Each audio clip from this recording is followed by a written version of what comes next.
pretérmino, pues vamos a tener un lío, ¿sí? Acordémonos que normalmente la ruptura de las membranas eh, ocurre durante la fase activa del trabajo de parto. O sea, lo normal es que las membranas se mantengan indemnes hasta cuando ya tenemos una dilatación importante del cérvix. Y en ese momento, cuando ya tenemos una fase activa y una dinámica uterina importante, en ese momento es cuando normalmente se rompen las membranas, y es la ruptura espontánea. Eso se denomina ruptura tempestina de las membranas o ruptura normal de las membranas.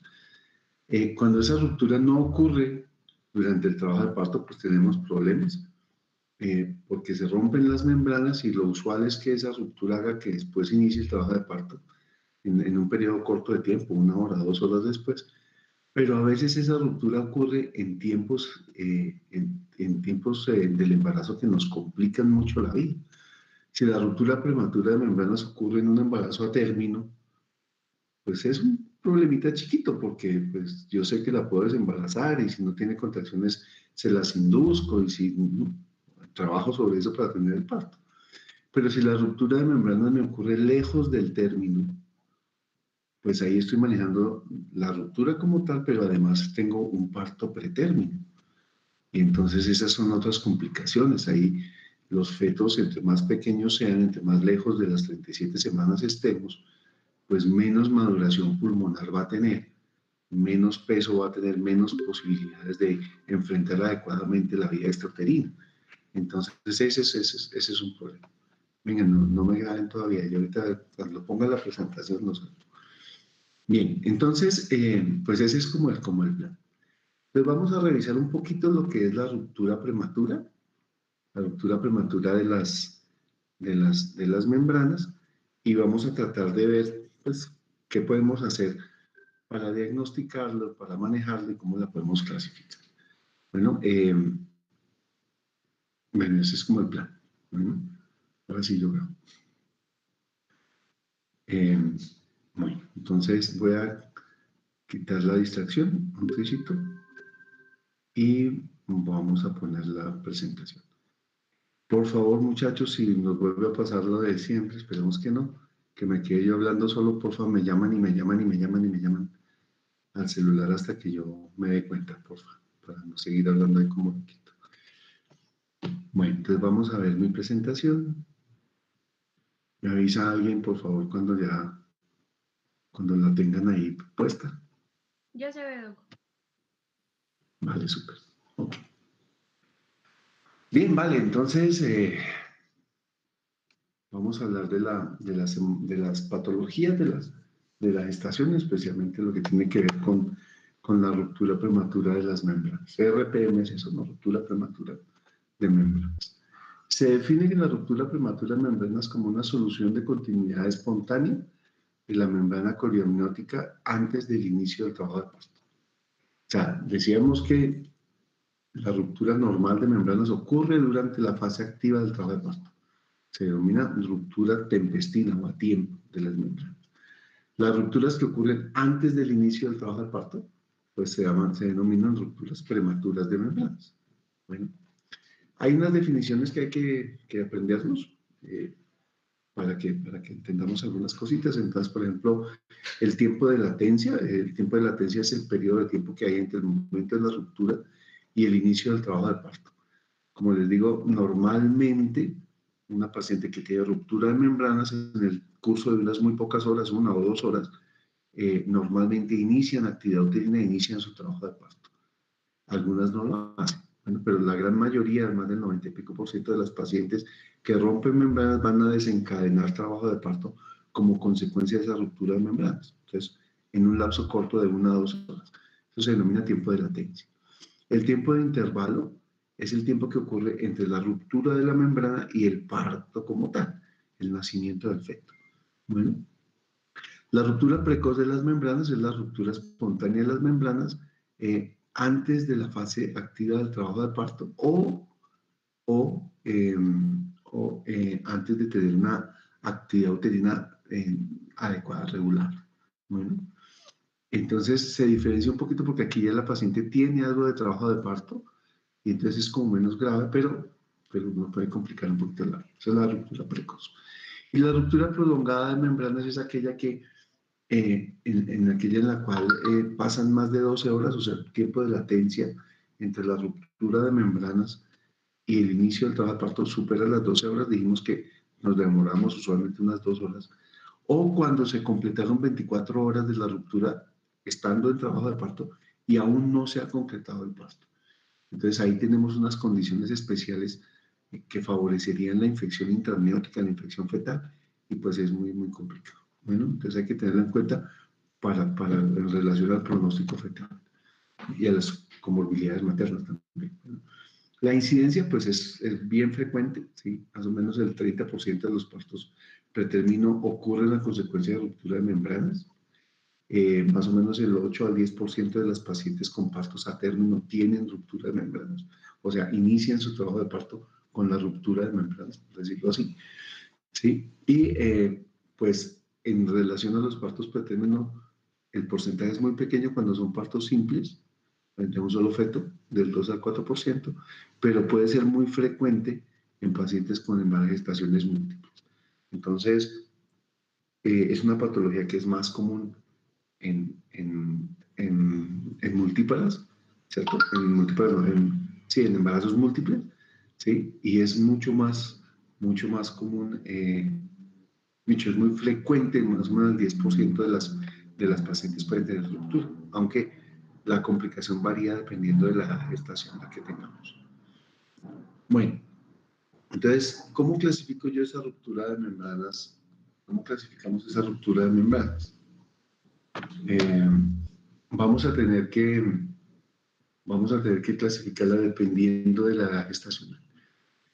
Dependiendo de la edad gestacional, yo tengo más o menos problemas con la ruptura de membranas. Cuando la ruptura de membranas ocurre antes de las 24 semanas o las 23 semanas o antes, pues es casi que un aborto. ¿Sí? Un embarazo así de temprano, pues nos impide hacer muchísimas cosas. Entonces se considera casi que un aborto tardío, ¿sí? por el pobre pronóstico. Entre otras cosas porque, les cuento una vez, entre otras cosas porque el líquido amniótico que está dentro de la bolsa amniótica tiene varias funciones y está compuesto por varias cosas. Está compuesto por orina fetal, está compuesto por un exudado de las membranas fetales, es reabsorbido tanto por las membranas como por el feto deglute permanentemente ese líquido amniótico.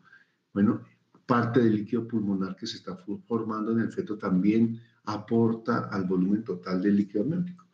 Entonces, cuando se rompen las membranas, la presión que se mantenía dentro de la cavidad amniótica, dentro de la cavidad uterina, sobre el aparato respiratorio del feto, pues se pierde porque se sale todo el líquido.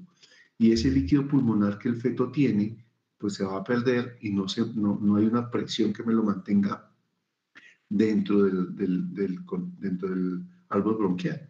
Y entonces, al no haber esa presión, entre comillas, pues no va a haber aumento de la formación pulmonar y no vamos a tener desarrollo pulmonar. Entonces los fetos podrían incluso, si no se infectan, llegar a término, pero van a ser una hipoplasia pulmonar, porque sus pulmones no van a madurar. Entonces van a llegar van a llegar a ser una hipoplasia pulmonar. Entonces nacen, pero sin pulmones o sin desarrollo pulmonar. Es muy triste, ¿cierto? Entonces, esa es una de las complicaciones de la ruptura en semanas muy tempranas, que no me permiten el adecuado desarrollo pulmonar. La ruptura es la que va entre las 24 y las 32 semanas, que la llamamos lejos del término. ¿Sí?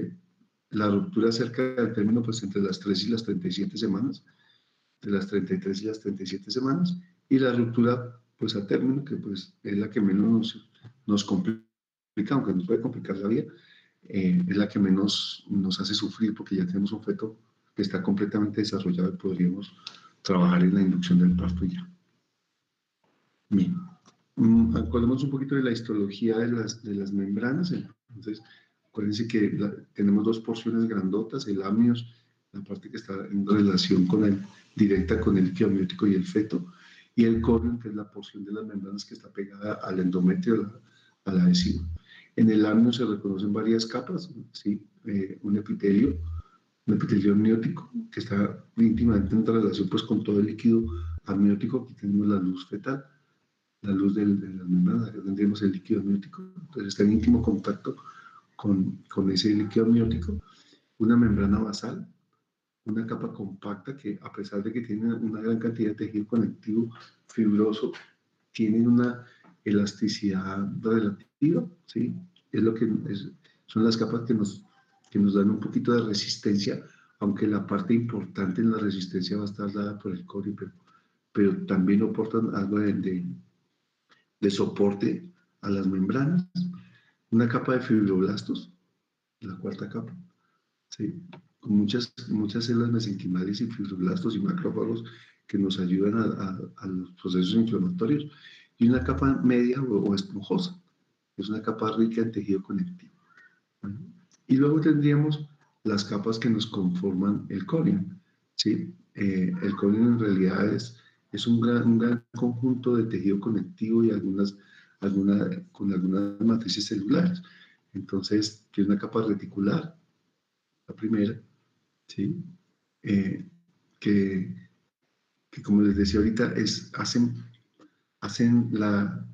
me permiten la resistencia de las membranas como tales. Es como la parte tensa de las membranas, la que mantiene la estructura y la que da más soporte a las membranas como tal. Y una gran cantidad de compuestos, colágeno, elastina, eh, fibrina, ¿cierto? Que se mantienen en estas estructuras. Y además, pues en ella podemos ver las raíces del tromboblasto que me ayudan a completar esa capa. Entonces, estas dos permanecen juntas, ¿no? No hay una diferenciación visual entre las dos, pero entre las dos dan soporte y me ayudan a la contención del líquido y al desarrollo fetal. Bien, ¿cuáles son los factores de riesgo para que tengamos ruptura de membranas? Pues hay varios factores de riesgo. Tal vez el que más culpa les echamos es a los procesos inflamatorios. Los procesos inflamatorios o infecciosos de las membranas son los que tienden a debilitar su estructura con mayor facilidad.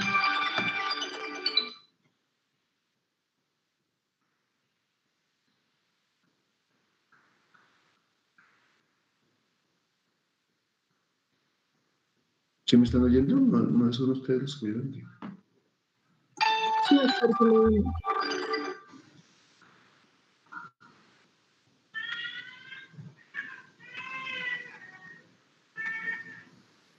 Sí, doctor, sí se escucha. Vale, perdón, sí. Vale. Listo.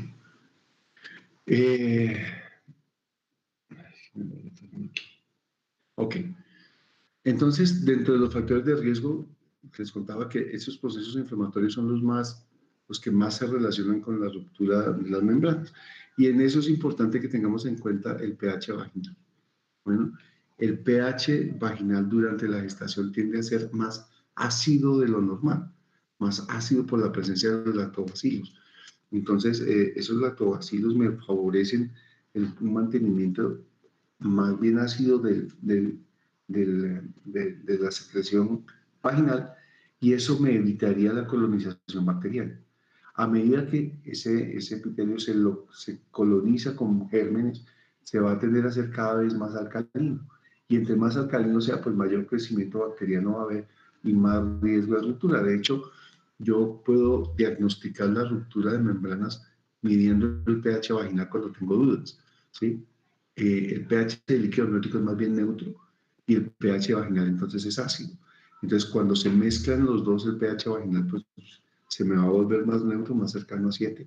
Entonces, ahí podemos notar ese cambio en el pH y ayudarnos a hacer diagnóstico de ruptura de membrana.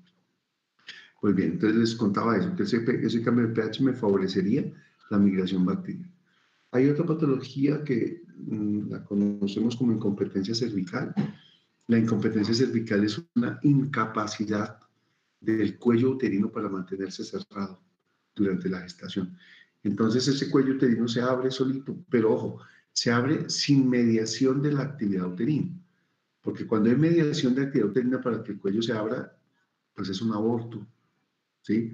O es un parto pretérmino. Pero si no hay actividad uterina y es solito el cuello uterino el que se va dilatando solo porque no tiene fuerza para sostener la gestación, se llama incompetencia cervical. Bueno, esta incompetencia cervical la vemos temprano en el embarazo y es responsable de algunos abortos, y la vemos más adelante en el embarazo también y es responsable de partos pretérminos. Entonces, cuando ese útero se empieza a dilatar solito, las membranas van a protruir a través de ese orificio cervical y van a salir, van a exponerse al medio, se pueden sobreinfectar y romperse, o simplemente por la ausencia de sostén se pueden presentar la ruptura y pues vendría la ruptura como tal. Bueno, eso se debe a esa anomalía estructural del cuello uterino. Las exploraciones genitales también favorecen la aparición de ruptura de membranas. Entonces, el hecho de realizar permanentemente tactos vaginales me hace dos cosas. Uno, me estimula por el tacto directo la liberación de prostaglandinas dependiendo de la severidad con la que hagamos la exploración. Y otra, que me ayuda a migrar bacterias del interior de la vagina hacia el orificio cervical, y eso me favorecería la aparición de procesos inflamatorios locales y la ruptura de membranas. Esta foto que hay aquí, esta gráfica, muestra una cosa que es una amniotomía, y una vez aprovecho para contarles. La amniotomía es la manera como nosotros hacemos la ruptura de membranas cuando necesitamos romperlas. Por ejemplo, una paciente que está en trabajo de parto, yo veo que no progresa adecuadamente, de pronto quiero romper las membranas para que al liberarse prostaglandinas por ese mecanismo, pues me incremente la dinámica uterina. Yo podría hacer una ruptura de membrana. O pacientes que yo hago la palpación y siento las membranas como delgadas, como aplanadas, y quiero mirar que ese efecto no vaya a tener meconio, que no vaya a estar meconiado, que no vaya a darse otro signo de sufrimiento fetal. Entonces, ¿cómo hacemos? ¿Cómo hacemos la ruptura artificial de las membranas? Pues yo me coloco este aparatico, que se ve aquí, es un tubito como un histerómetro, es una varijita larga, y en la punta tiene un chucito, es como la punta de una aguja, ¿sí? De más o menos 1 centímetro de largo. Entonces yo me coloco este amniótomo entre los dedos, ¿sí? Para no ir a rasgar la vagina ni el cuello. Me lo coloco entre los dedos, proyecto mi mano hacia la dilatación cervical.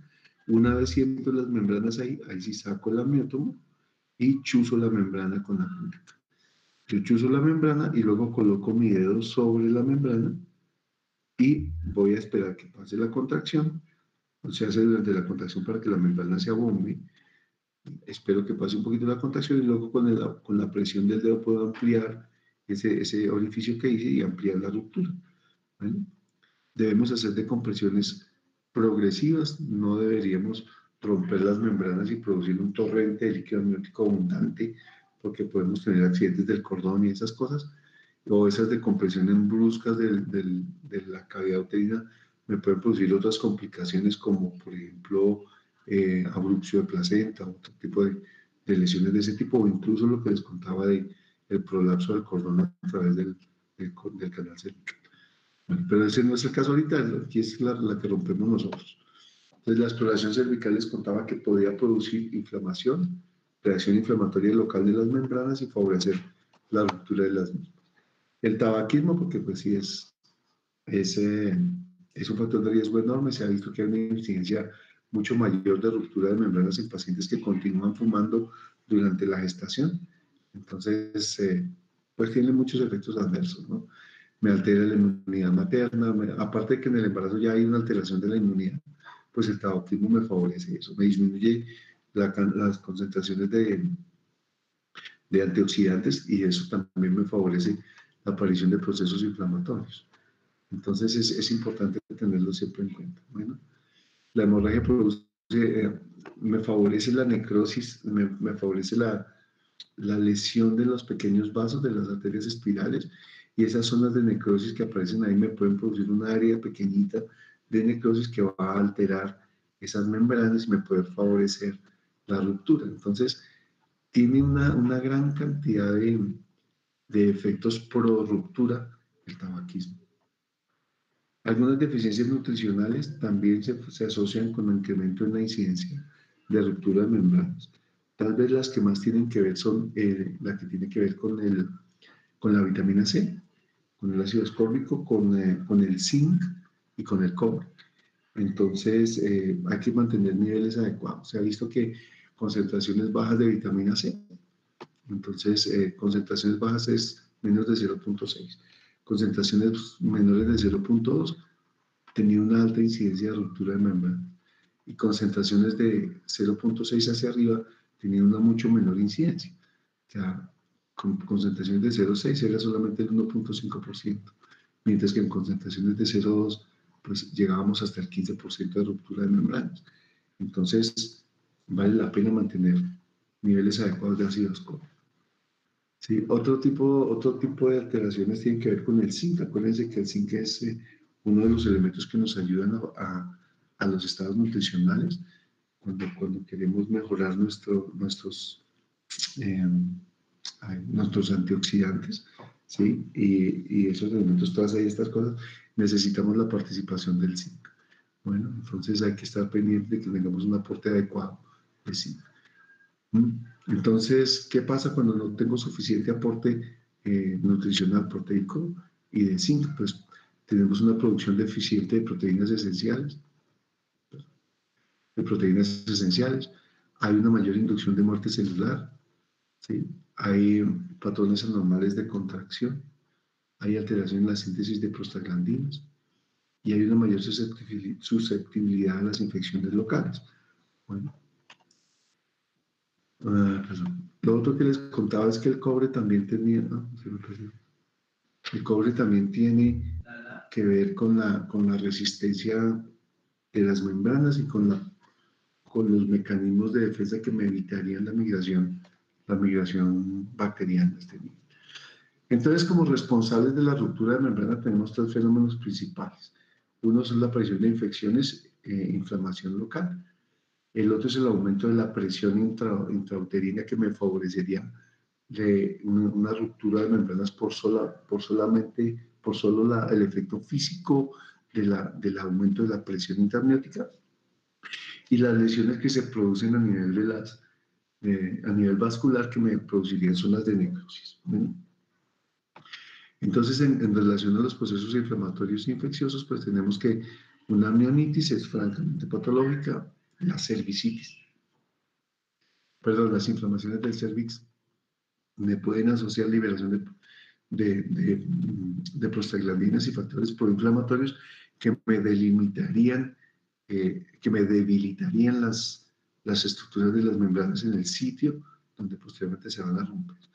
Bueno, lo que les decía por el aumento de la presión, pues el polidamios, el embarazo múltiple, los fetos macrosómicos, eso que me aumenten la ocupación intrauterina me pueden favorecer ese incremento de la presión y por ende me facilitarían la ruptura de membranas.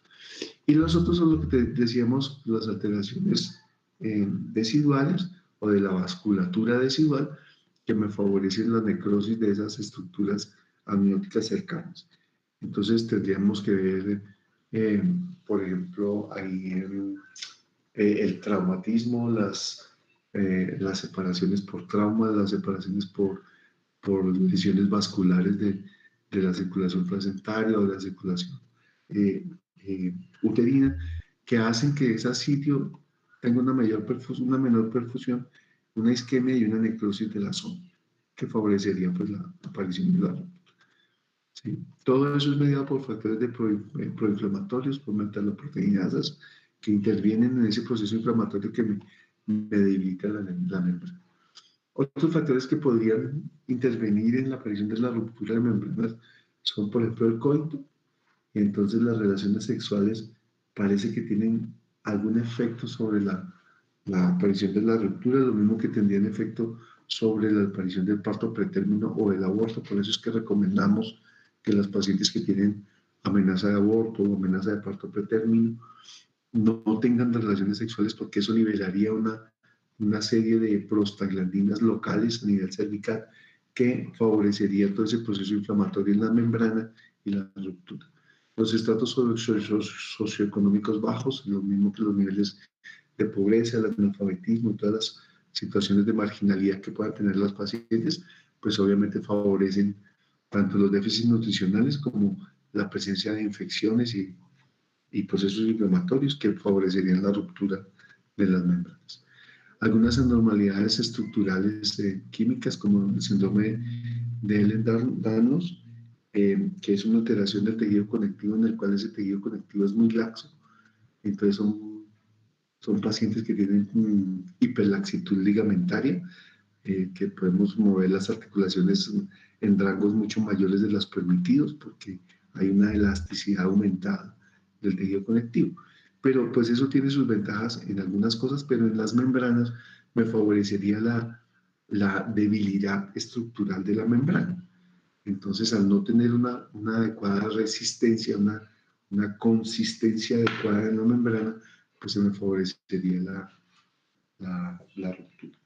Las patologías cervicales, ya sean inflamatorias o mecánicas, también favorecerían la ruptura de membranas. Los traumas cervicales, lo que les contaba ahorita de la incompetencia cervical. La incompetencia cervical, uno, por la dilatación, y dos, porque cuando hacemos tratamiento y hacemos un cerclaje cervical, esos cuerpos extraños que vamos a colocar ahí para mantener el cuello cerrado, pues también podrían ayudarme a favorecer la ruptura de membranas. Es más frecuente en mujeres de raza negra, ¿sí? Parece que hay una metaloproteinasa, la tipo 9, que está mucho más presente. Perdón, es que me está sonando el celular. ¿Se me siguen oyendo? Sí, señor. Ahora cada vez que suena el celular pienso que me quedé hablando solo. Dios. Bien, la raza entonces por acción de esto, porque parece que hay un incremento en la población negra que tiene una mayor concentración de metaloproteinasas, especialmente del tipo 9, que parecería favorecer la ruptura de membranas. El traumatismo materno, por lo que les contaba del aumento súbito de la presión intrauterina, y los antecedentes de ruptura de membranas. Ojo, porque este es un antecedente clave y es el factor de riesgo más importante de todos. Si yo tengo un antecedente de ruptura de membranas o un antecedente de parto pretérmino, tengo más riesgo que el resto de la población de volver a repetir el evento. Entonces tengo más riesgo de volver a hacer ruptura de membranas y más riesgo de volver a hacer parto pretérmino. ¿Sí? La incidencia es de 6 a 13 veces mayor el riesgo. Entonces, ¿cuál es la etiopatogenia de todo esto? Pues ya dijimos, entonces son esos mecanismos básicos que nombramos, las alteraciones de las propiedades físicas de las membranas, porque se producen alteraciones locales, probablemente por procesos inflamatorios o infecciosos o mezclados de los dos, que hacen que se liberen sustancias proteolíticas y factores reactivos de inflamación que favorecerían la ruptura y la necrosis y la ruptura de las membranas. Las tensiones excesivas de las membranas ovulares por el incremento de la presión intraamniótica, lo que decíamos de polidamios y embarazos múltiples, ¿sí? Y algunas otras como los casos que mencionamos de incompetencia cervical y esas alteraciones nutricionales que tenían que ver con la vitamina C, el zinc, en fin. Bueno, hay que tener en cuenta eso, teniendo eso en mente. Entonces, las teorías que se implican en la ruptura prematura de membranas, pues tendríamos eso, la sobreedificación mecánica de las membranas cerca al término o las infecciones. Todo esto mediado por factores proinflamatorios y por metaloproteinasas que actuarían a nivel de la matriz. Esas alteraciones químicas, bioquímicas que se producen localmente, me van a dar origen a una cosa que llamamos zona de morfología alterada. ¿Sí? Esa zona de morfología alterada son los cambios que nosotros podemos ver en las membranas cuando hacemos el análisis posterior. Entonces nosotros vemos que hay una debilidad en la estructural de la membrana a consecuencia de todos esos fenómenos que vimos ahorita. Entonces, cuando yo cojo las membranas de una paciente que tuvo ruptura prematura de membranas y las reviso en el microscopio, voy a ver que tienen unos cambios en el sitio donde están rotas. Y esos cambios corresponden a esa morfología alterada que es la consecuencia de todos esos procesos proinflamatorios que mencionamos. Entonces, en esa zona vamos a encontrar edema marcado en la zona de las membranas, alteraciones del tejido conectivo, adelgazamiento de la capa de trofoblastos en la adhesiva, adelgazamiento o ausencia completa del adhesivo, apoptosis aumentada, aumento de la mortalidad celular, asociado a una disminución importante de la densidad del tejido conectivo colágeno, principalmente en estos tipos, en el 1, 3 y 5. Entonces, entonces uno dice, claro, se rompieron las membranas por eso. Aparece, y no es en todas las membranas, es en el sitio donde se rompió, y usualmente es cercano al cervix. Bueno, entonces, cuando yo veo esas alteraciones estructurales, al análisis microscópico digo, claro, ahí había un proceso previo que favoreció que se me rompieran las membranas. Ese proceso previo puede ser una infección, ¿sí? Entonces, por eso es que pega tan fuerte o se interpreta tanto que la ruptura prematura de membranas se asocia mucho a patología infecciosa. Ahora, no todas, ¿no? No todas. Bien, ¿cómo hacemos el diagnóstico? Pues parece fácil hacer el diagnóstico de ruptura de membranas. La señora que está tranquila y de pronto siente una salida abundante de líquido claro con olor a Clorox. Es un olor característico, tiene ese olor como Clorox. Entonces, pues listo, y rompió membranas, ¿vale? Pero no todos los casos de ruptura de membranas son así.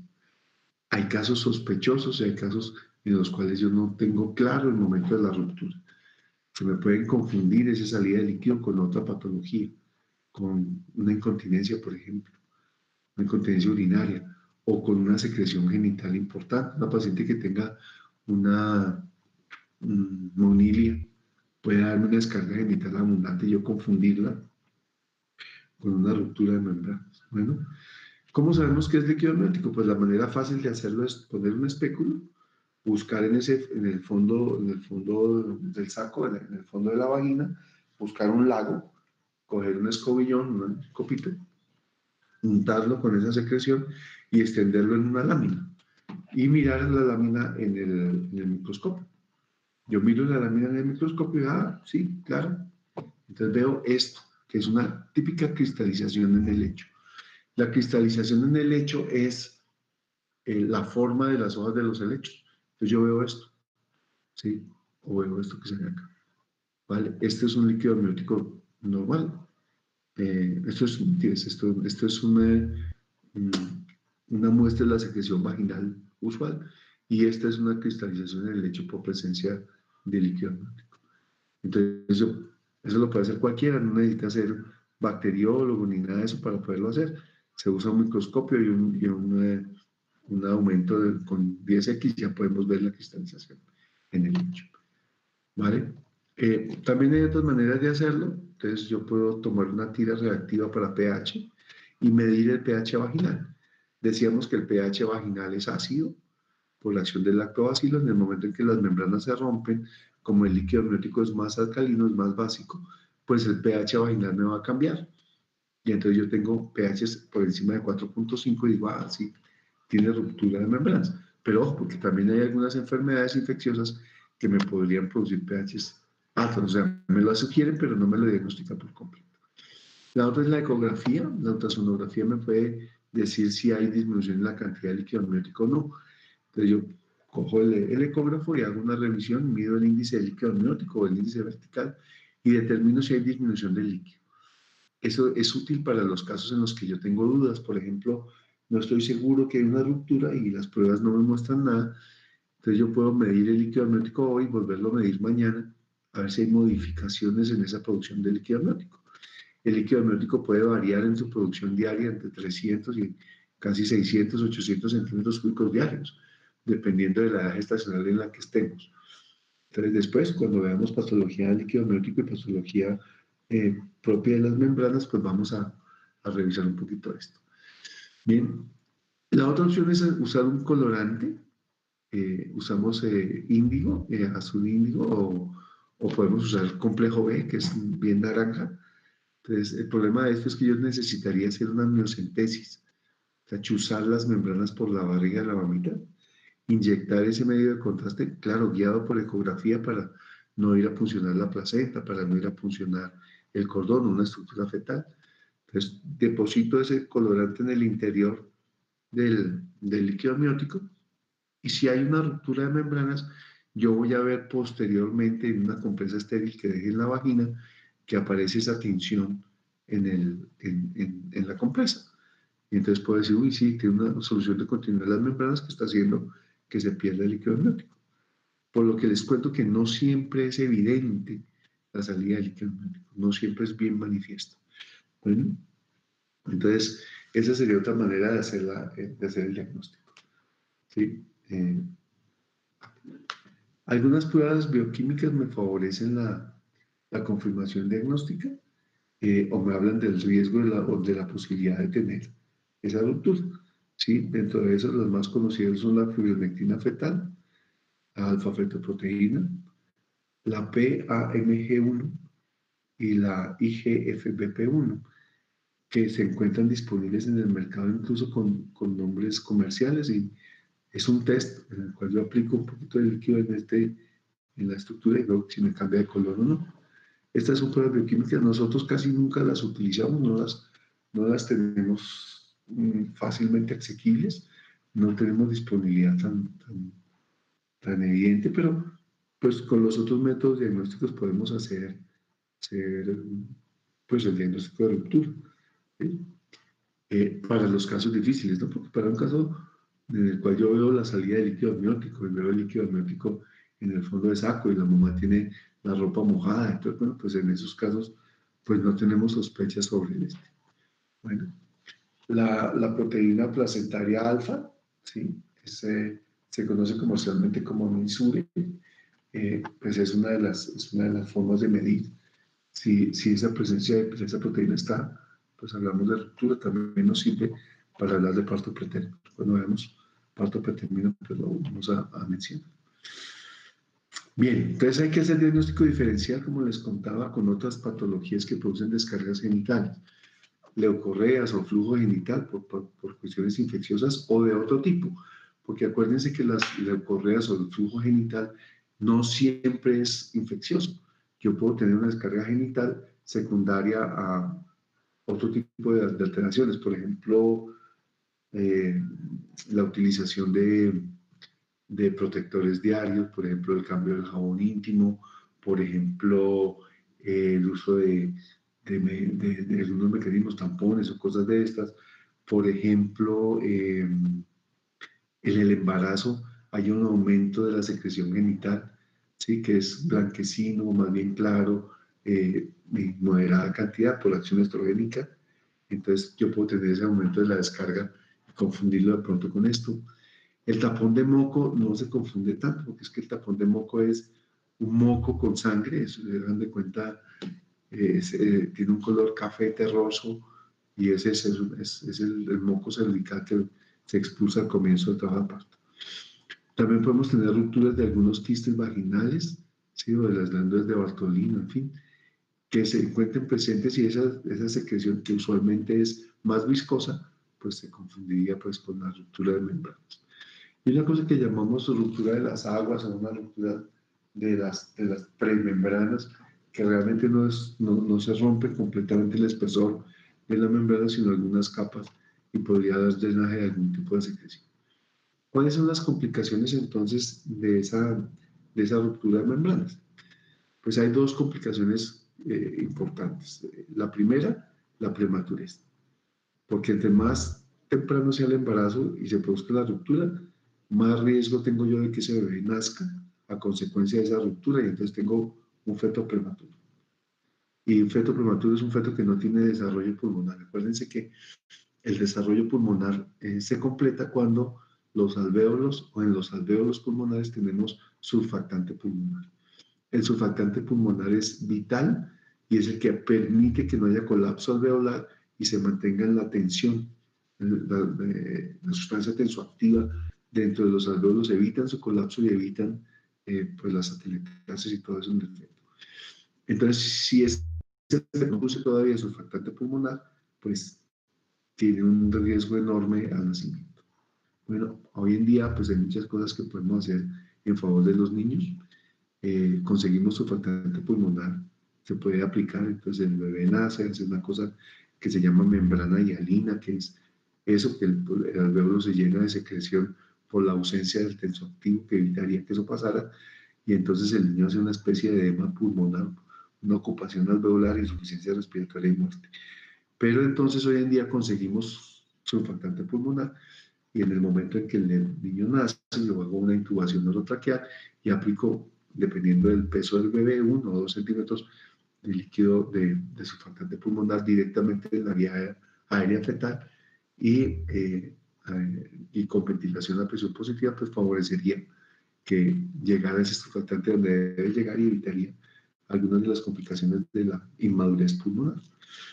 Las otras complicaciones grandes tienen que ver con la infección, porque es que una infección fetal es una desgracia absoluta. Créanme, una infección del niño es muy grave. O sea, los bebés se infectan y hacen una de 4 cosas. Entonces, hacen enterocolitis necrotizante y entonces esas bacterias del interior del intestino lo distienden y hacen rupturas intestinales y entonces hay que hacer una cirugía y una resección de tantos metros del intestino, entonces tiene un pronóstico vital gravísimo.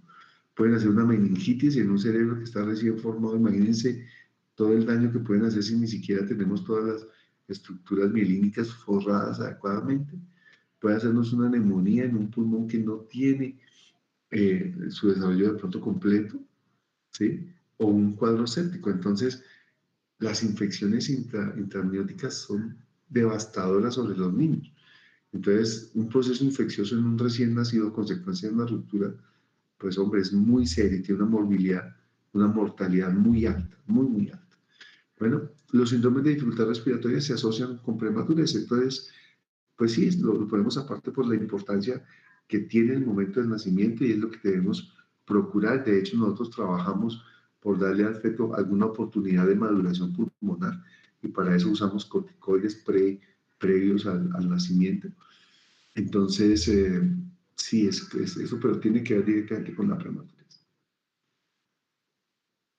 Hay otras alteraciones que se presentan por acción de la ruptura de las membranas, la asfixia perinatal, las compresiones del cordón, la hipoplasia pulmonar, el síndrome de Porte. Entonces, cuando yo no tengo líquido amniótico, el feto no está flotando en el interior del útero, sino que se puede ver atrapado por la musculatura uterina, que entre otras es bien fuerte. Y entonces las posibilidades de crecimiento fetal se van a ver limitadas porque la expansión de las estructuras fetales está limitada por el espacio. Y entonces los niños salen con deformidades importantes de los miembros inferiores, superiores. Bueno, lo que les conté de la hipoplasia pulmonar, porque el hecho de no tener suficiente cantidad de líquido amniótico hace que yo no tenga una presión intraamniótica, perdón, una presión intraamniótica adecuada, y entonces el pulmón tendría a desocuparse y habríamos hipoplasia, no tendríamos el desarrollo adecuado de la vía aérea, las terminaciones finales de esa vía aérea. La compresión del cordón umbilical y la asfixia perinatal tienen que ver con que al tener poquita cantidad de líquido amniótico, el niño puede apoyarse sobre el cordón umbilical y comprimirlo y producir accidentes del cordón, entre esos la muerte fetal. ¿Sí? Entonces es importante que tengamos eso en mente. Cuando tenemos líquido amniótico con hilas menores de 3, la posibilidad de accidente de cordón es mayor del 90%.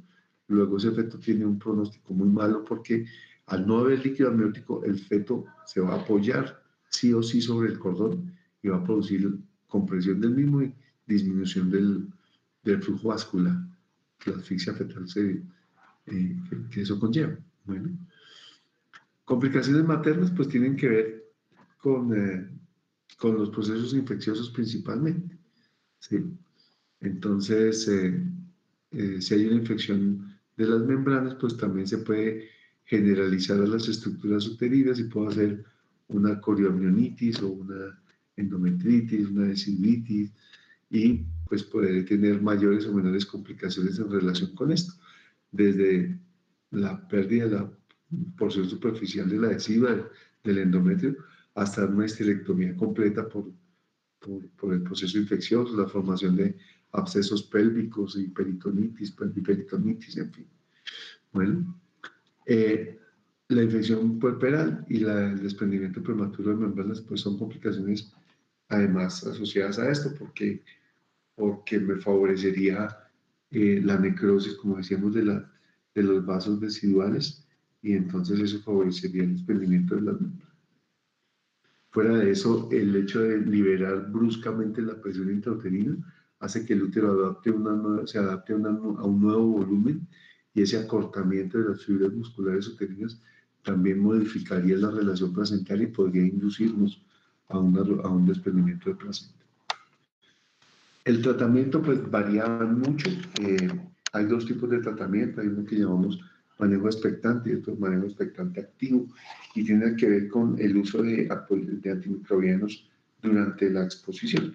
Entonces, en general utilizamos antibióticos para prevenir el riesgo de infección, pero esas teorías tienen adeptos y detractores, ¿no? Hay estudios que hablan de que dar antibióticos a una paciente que tiene ruptura de membranas favorecería la especificidad de la infección, o sea,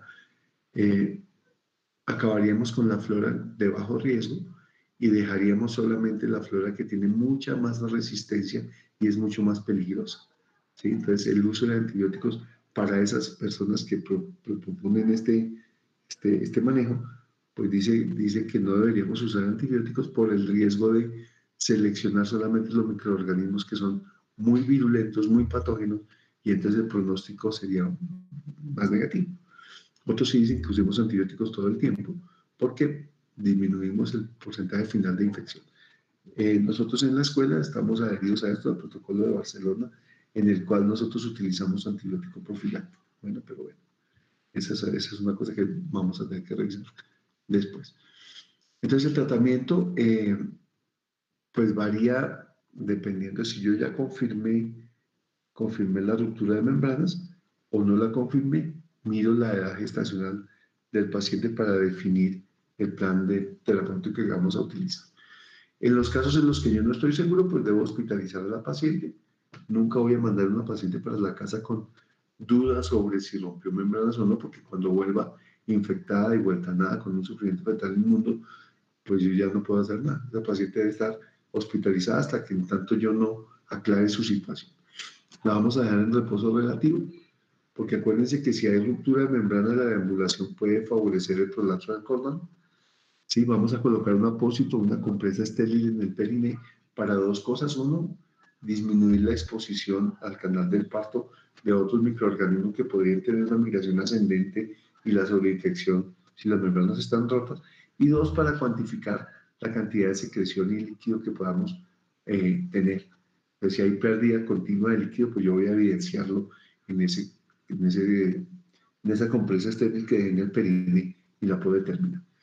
Y vamos a solicitar algunos laboratorios diarios o interdiarios para saber la progresión para saber la evolución de la mamá. Entonces podemos hacer recuento de leucocitos y ecografía. El hemograma me permite establecer si hay una variación en la fórmula leucocitaria que me indicaría la presencia de infección. Yo puedo hacer hemograma seriado y puedo hacer control de PCR seriada para determinar si hay un proceso inflamatorio o infeccioso ahí, en esa paciente. Y el otro es hacer ecografías seriadas para mirar el comportamiento de la cantidad de líquido amniótico y poder así decir, oiga, sí, señora, sí veo romper membranas porque el líquido amniótico continúa disminuyendo. Bueno, entonces son pacientes que hospitalizamos y reevaluamos en 24 a 48 horas para mirar si hay o no hay la ruptura. Hay algunos casos en los cuales debemos desembarazar a la paciente independiente de la edad gestacional. Son casos que implican que la paciente debe ser desembarazada inmediatamente. Si yo tengo una paciente con ruptura de membranas y tiene madurez pulmonar, pues yo ¿qué me espero?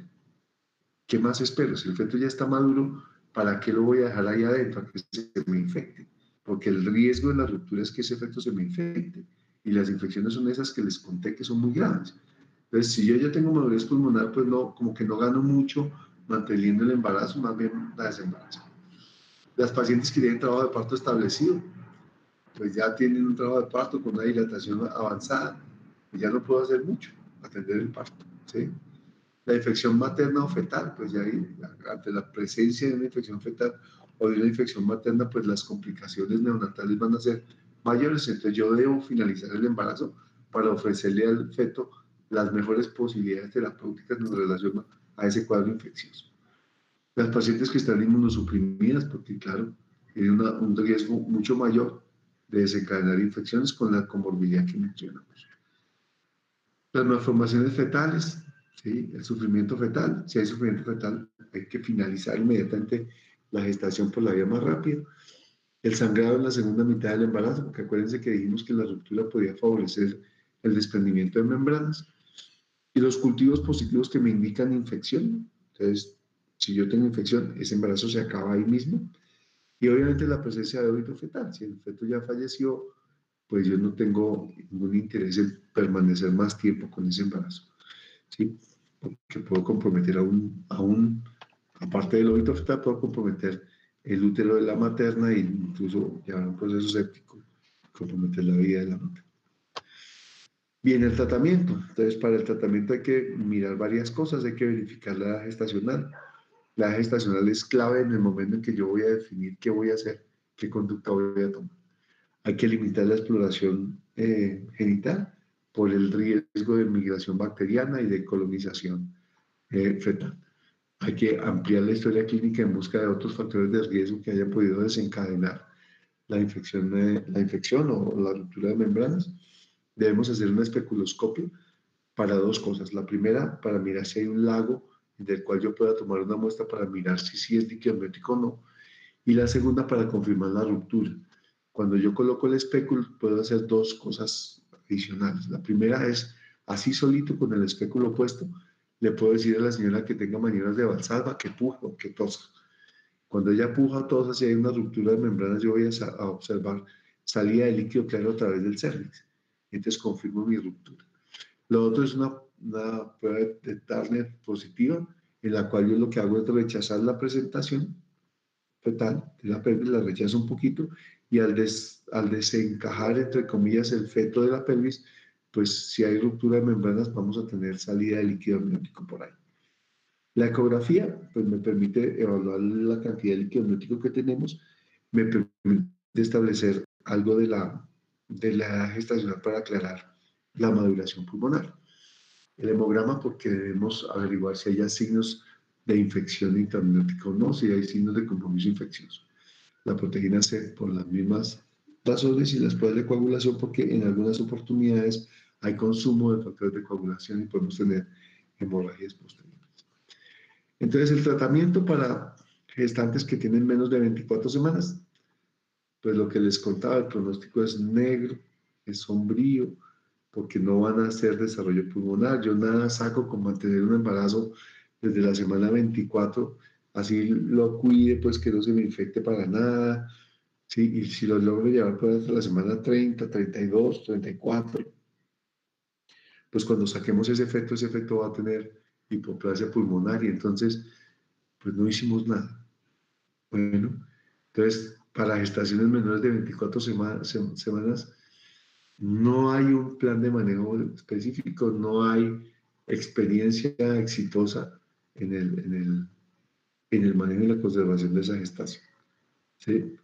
Entonces la recomendación por ahora, hasta que no avancemos en esto, va a ser la finalización de la gestación por el riesgo de infección materna. O sea, yo tengo la ruptura confirmada, tengo el tiempo, la edad gestacional confirmada, dejar esa ruptura ahí, pues hace que esa mamá se pueda infectar y termine aparte de todo en una histerectomía. Para los otros embarazos que van entre 24 y 32 semanas, pues podemos usar esto que les contaba del manejo expectante activo. El manejo expectante activo hace referencia al sostenimiento de la gestación para brindar algunas posibilidades de maduración pulmonar para favorecer el pronóstico fetal, ¿sí? Entonces, para eso usamos corticoides, el más utilizado es betametazonas, 12 miligramos cada 24 horas, 2 dosis. Eso me favorecería el desarrollo pulmonar. Aquí en esto, cuando hablamos de ruptura prematura de membranas y cuando hablamos de parto pretérmino, ganarnos unas horas, unos días, 2, 3 días, implican una diferencia enorme, muy, muy grande en el pronóstico fetal. O sea, poder administrar el corticoide y darle tiempo a ese corticoide de que actúe me disminuye muchísimo los problemas respiratorios fetales y la mortalidad. Entonces vale la pena pelear por unas horas, ¿sí? Entonces hay que tratar de preservar ese embarazo un tiempo más, por lo menos las horas de la maduración pulmonar. El uso de antibióticos hasta por 48 horas desde la primera dosis del corticoide. Hay que finalizar la gestación, ¿cierto? Apenas ocurre una de las cosas que vimos. Y se recomienda en algunos casos realizar la amniocentesis para dos cosas. Uno, si tengo dudas sobre la ruptura, para hacer lo que les decía de la coloración del líquido. Y dos, para verificar dos cosas. Una, la madurez pulmonar. Y dos, la presencia de infección intramiocal. Entonces, les contaba que el líquido pulmonar está presente en el líquido amniótico porque el bebé tiene movimientos respiratorios en el interior del útero y ese líquido pulmonar pues se va a mezclar con el líquido amniótico. Entonces, si en ese pulmón hay maduración pulmonar, hay surfactante pulmonar, algunas de las estructuras proteicas de ese líquido pulmonar pues las mantienen y entonces yo puedo medir en el líquido amniótico esas sustancias. Y considero que este bebé ya tiene surfactante pulmonar, este bebé ya tiene madurez pulmonar. Entonces hay algunos índices como el índice de lecitina-esfingomielina, como el fosfatidilglicerol, como el recuento de cuerpos lamelares, que me dicen a mí, como el test de Clemens, sí, varios métodos por los cuales yo puedo decir, oiga, este líquido amniótico tiene madurez pulmonar. Entonces mido esas sustancias y digo, sí, está maduro o no. Bueno, y lo otro, la razón para hacer la amniocentesis es cultivar ese líquido amniótico para tratar de determinar cuál es el germen causal de la infección que hay ahí presente. Y dependiendo del resultado, pues yo podría tratar de dar un tratamiento antibiótico específico con muchos mejores resultados porque me voy a basar en un antibiograma y en esto. Bueno, pero es una posición riesgosa por lo que les contaba de la enfermedad fetal, ¿no? Bueno, el manejo expectante sin manejo antibiótico, pues entonces incluye la monitorización permanente de la mamá, la monitorización permanente de los signos de infección. Entonces yo voy a hacer hemograma, PCR cada 24, 48 horas para determinar en qué momento esa mamá se me infecta. Voy a mirar si voy a hacerle curva térmica para lo mismo, para determinar los procesos inflamatorios. En fin, voy a estar pendiente de la vigilancia fetal por medio de monitoría fetal y perfil biofísico, aunque el perfil biofísico en la ruptura prematura de membranas pues ya está limitado porque como ya salió el líquido, ya tengo pérdida de líquido, ese factor que me mide la cantidad de líquido pues ya está alterado y ya tengo una modificación en el líquido amniótico. Entonces el perfil ya no tiene la misma utilidad. Y voy a ponerle madurez pulmonar como veíamos ahorita, lo que les decía, principalmente betametasona en 2 dosis. El manejo expectante se puede continuar hasta cuando se presente uno de los siguientes signos. O sea, yo voy a mantener ese manejo expectante hasta cuando no me entere que la paciente está infectada. Si la paciente se infectó, pues ya no puedo parar, ya tengo que desembarazarla por el riesgo fetal. Bueno, o si ya tengo un líquido amniótico muy pequeño, en menos de 3 centímetros, ya sé que las estructuras fetales me van a comprimir el cordón y vamos a tener una catástrofe. Entonces, con líquidos amnióticos así de bajitos, pues hay que finalizar la gestación. El incremento en los niveles de PCR por calcitonina pues me implican un proceso infeccioso y entonces es una indicación para finalización del embarazo. La infección materno-fetal y el compromiso del bienestar fetal. Bueno, acuérdense que el hecho de tener las membranas rotas hace que haya una facilidad para la migración ascendente de los microorganismos que están en la vagina y la colonización intrauterina y amniótica y fetal del feto, ¿cierto? Entonces, el tratamiento también hay que considerar desembarazar a la paciente cuando tenga trabajo de parto activo, cuando tenga exámenes positivos para corionionitis, cuando tengamos malformaciones fetales incompatibles con la vida, pero pues eso se cae de su peso y eso es una indicación para interrupción, ¿sí? Cuando ya confirme la madurez pulmonar y tengo un peso mayor de 2.000 gramos. En esas condiciones yo no gano nada manteniendo el embarazo. Si el feto tiene madurez pulmonar, yo no gano nada manteniéndolo adentro, arriesgándolo a que se me infecte, porque cuando ya sabemos que tiene una comunicación con el exterior, porque ya rompió las membranas. Entonces, en ese orden de ideas, cuando yo confirmo esto, la madurez pulmonar, ese bebé debe estar o le va mejor afuera. Bueno, trataremos de mantenerlo, de sacarlo con un peso mayor de 2.000 gramos, porque claro, tienen mayores defensas, mayores probabilidades, pero en general los éxitos de las unidades de cuidado intensivo son muy buenos en pacientes que no tienen patologías asociadas como infecciones y ese tipo. Bueno, hay que hacer recomendaciones al momento del ingreso, hay que hacer especuloscopia, porque nos permite ver lo que les contaba, verificar el diagnóstico de ruptura, obtener cultivos cervicales del fondo vaginal, determinar las condiciones del cuello, obtener muestras, pues, muestras de líquido amniótico para la determinación de fosfatilicerol y esto para tratar de establecer la maduración pulmonar. ¿Sí? Hay que tratar de no hacer tacto vaginal porque es que con el espéculo yo puedo mirar el cervix y no voy a introducirlo dentro del cervix. Entonces tengo una manipulación más discreta del cervix y por lo tanto una menor, entre comillas, migración bacteriana. ¿Sí? Hay que realizar siempre asepsia canal. El mantenimiento hospitalario, pues hay que hacer los cultivos, la amniocentesis, pedir un gram de esa secreción, evaluar la presencia de estreptococo del grupo B o no para iniciar tratamiento.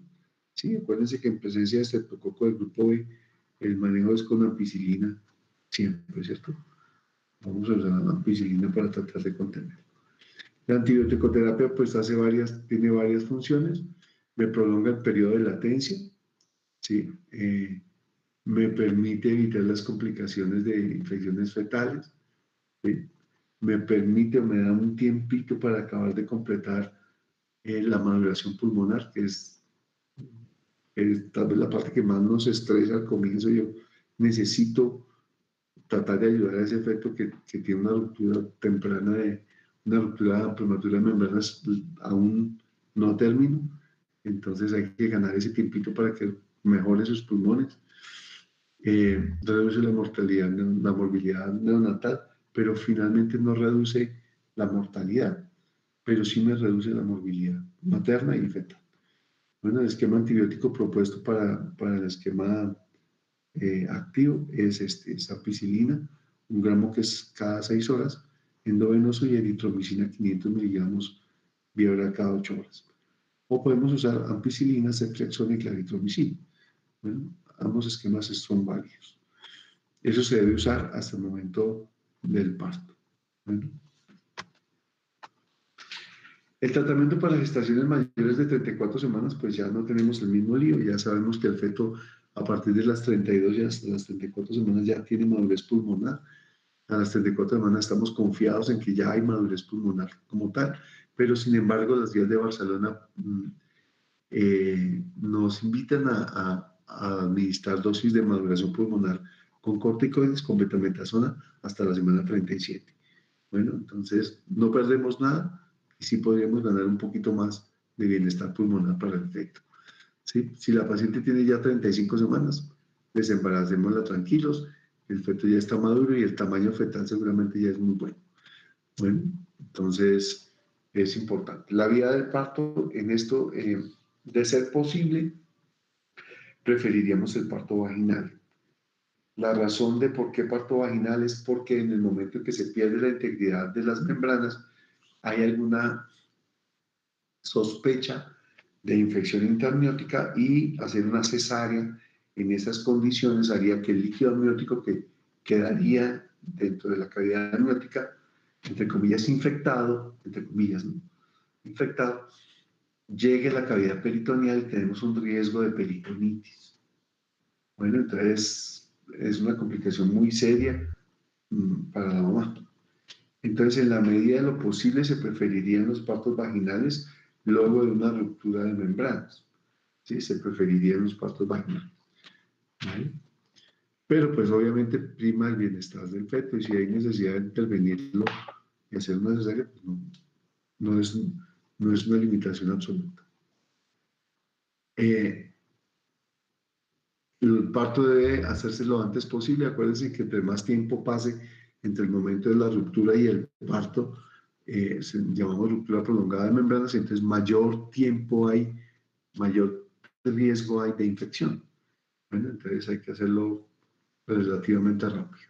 Bueno, hay que disminuir el riesgo de corionitis, hay que definir rápidamente la vía del parto. Si el servicio es favorable, pues reforzar el trabajo de parto o inducirlo. Si no, pues se tendrá parto abdominal.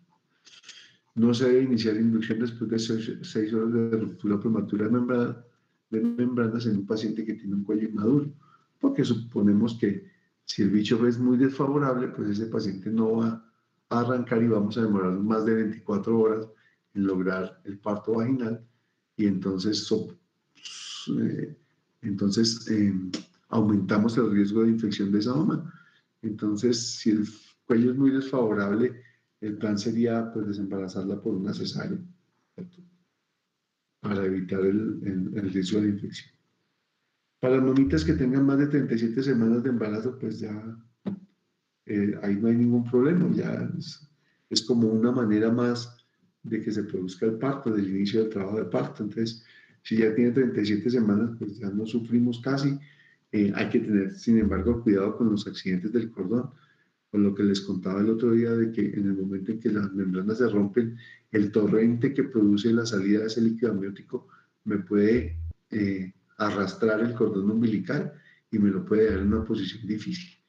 Entonces, me lo puede dejar en el canal del parto y cuando el feto se encaja y desciende, me lo va a comprimir y puedo tener una muerte fetal. Entonces hay que tener cuidado con eso. Bueno, pero en general, la ruptura de membranas después de las 37 semanas, lo único que necesitan es evaluar la vía del parto y desembarazar a esa paciente. Bueno, cuando tenemos sobreinfecciones, estafilococo del grupo B, pues el manejo antibiótico recomendado, ¿cierto? Ampicilina, 500 con eritromicina, aunque podríamos también usar otros esquemas, ¿cierto? Penicilina o ampicilina. Bueno, otra de las recomendaciones es ampicilina, ácido clavulínico, 1 gramo cada 6 horas. ¿Vale? Ok. Pues bueno, eso era lo que les quería contar en relación a la ruptura de membranas. No sé si tengan alguna pregunta. Doctor, yo tengo una pregunta. Claro, bueno. ¿Cuál es la diferencia entre el uso de betametasona y dexametasona en la madurez pulmonar? Eh, yo te diría que no, pero sí hay alguna diferencia. La mayoría de los estudios, están hechos con betametasona. Sí, con betametasona necesitamos 2 dosis, con la dexa necesitaríamos incluso un poco más de dosis, pero ambos tienen un efecto favorable, ambos tienen, ay, perdón, yo estoy todo perdido acá. No. Ambos tienen resultados positivos. Bueno, solo que pues la mayoría de los estudios están hechos con betametasona. Sí. Gracias, doctor. Vale. Permíteme un segundito.